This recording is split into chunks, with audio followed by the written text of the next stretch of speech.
Nay, parang bumibigat po yung paa ko. Ha? Ako din.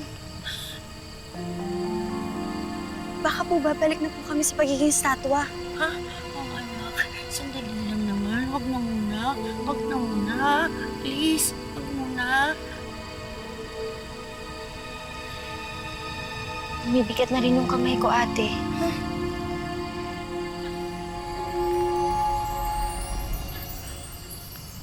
Nay, masaya po kami na nakita po namin kayo ulit at nabuhay kami kahit sa sandaling oras lang po.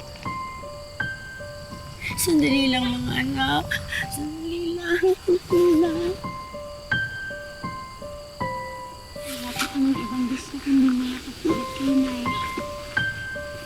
At sabihin ko sa inyo na mabuhay na masaya ulit. Paano ako magiging masaya? Eh, mawawala na naman kayo.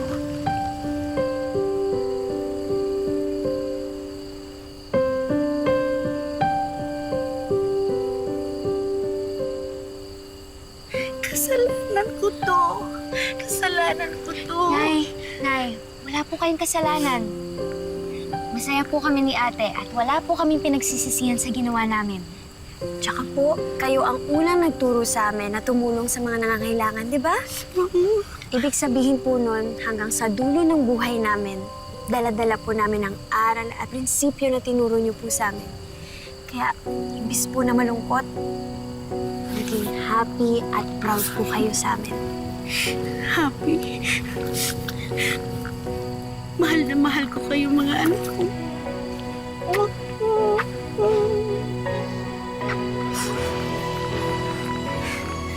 Mahal na mahal din po namin kayo, Nay.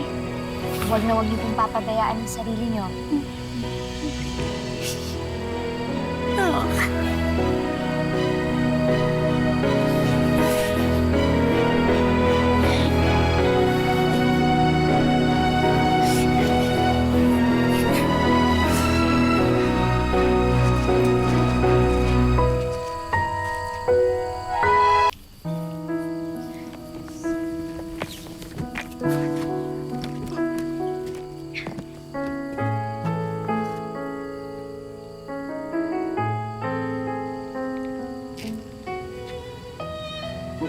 Huwag kayong magkalala, Winnie, Lucy.